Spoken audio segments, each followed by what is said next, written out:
Hey, it's me, Joey, only Caribou Weather Dude, and we're looking at Fort Nelson fire and fire weather right now. This is bad news. My God. Falling out right now. Anything could happen. Wow. I'll watch the video later. Feel the heat. I need more blanks, I need water. Ain't dry mopping this. So yesterday I began reporting on fire behavior, and we didn't have any data yet on this going on, the Parker Lake fire, which is the one that's directly, immediately challenging, close to the city. So I had a bit of a rookie mistake there, I will admit.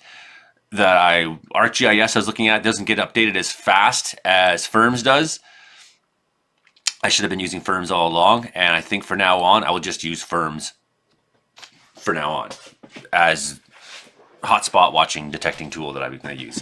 So not going to mess around anymore. Clearly when something matters, we should be going to the best possible resource. However, so what I did have for you yesterday, and my fire weather was still correct. Everything I said about what the weather is doing and what's going to happen at the fire. In fact, what we only had so far was like some of this that was on the hotspot detection. And over the course of yesterday afternoon and the evening, this fire ran.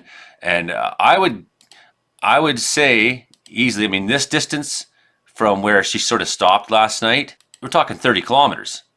So this fire really ran yesterday. And you think about where Fort Nelson is in relationship. Okay, so we have new fire activity today, and what's concerning is it's pushing to the south. We have winds that were between 7 and 11 kilometers every time I check Northern Rockies Regional Airport. 7 to 11 kilometers coming from sort of this direction at times down the river valley. And that's, so you're 10 kilometers now from the Rockies Regional Airport. That's very close. Oops, you look at these hot spots that are showing now, starting to show themselves. They are 22 kilometers, so closer, 22 kilometers. Now, of course, the real threat is this guy, which is already basically in city limits, 2 kilometers, 3 kilometers from the hospital. Here's some of the fresh activity that's been going on. So when I looked at noon hour, we didn't really have any fire growth in any of the BC fires. We'd only seen a little bit in Alberta. Over the course of the last hour and a half, we've seen more growth in the fire, more fire behavior, more activity. First thing we started seeing was some of these spots along the Alaska Highway where these communities are here. Pioneer Way, McConnell Road, towards the cemetery. Well, since then, we've also seen this show up. So we don't know what the fire perimeter actually looks like. You know, Wildfire Service does, and they're the ones that need to know that. And they're very well aware of what's going on. I'm just trying my best to kind of help you get an understanding of some of the things that may be happening. Definitely, this is all sort of brand new. So something went for a run here, it looks like, up to Radar Road, cut off the Poplar Hills Golf Club. It's in threat. So anywhere from Valley View Road, Radar Road, the old Alaska Highway. On this side, you have Walsh Road, Pipeline Main Line. Now all looking like they're in threat.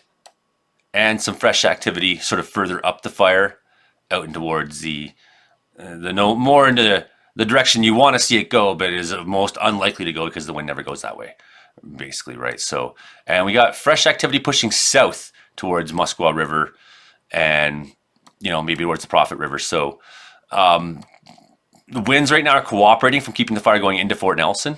That can change very quickly, of course, especially if some of the wind gusts we're expecting later today do show up.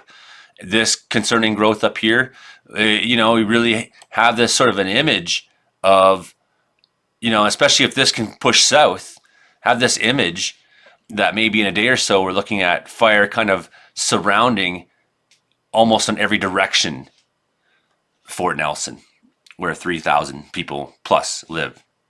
So this is concerning. It's much worse than I led you to believe in my forecast video yesterday. Much, much worse.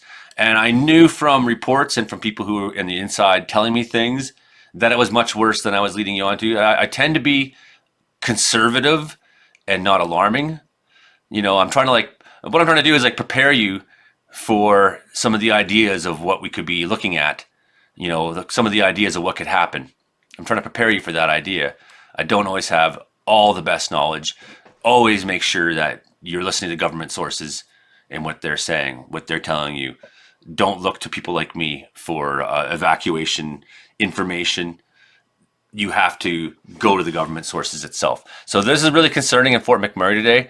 About 20K from town now along the Athabasca River. When this first started showing hotspots, there was a few out there overnight. It looks more and more like we have a head of a fire now. Here's what I'm concerned about.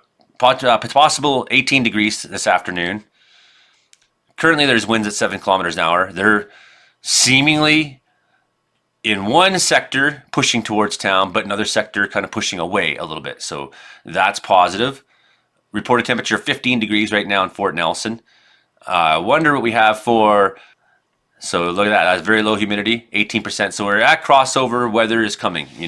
That's coming this afternoon, most likely. And what I'm really concerned about is these wind gusts that we could see at 46 kilometers an hour this afternoon.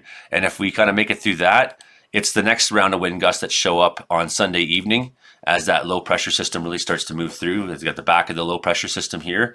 It's going to really channel a lot of strong winds down in directions we don't want them to go, right? And if that's bad enough, we go and look at Monday afternoon and see where those winds are. We could easily have some of these strong winds that are expected here, down there. But even if we didn't, 48 kilometer an hour winds pushing directly towards Fort Nelson. We're going to see fires run in the next few days, right? Until we see that cool down coming. With some wind still, cooler temperatures into the middle of the week. How cool? Not crazy. We're not going to have a big recovery naturally, right? So these fires are going to grow. They are going to be a story for a while. If we can sort of get through the next bunch of days and without Fort Nelson burning down, anything's possible, especially once all that fuel around town is burnt up, right? So these are things we're concerned about right now. Some pretty exciting fire activity happening for sure. Definite signs of growth on these fires.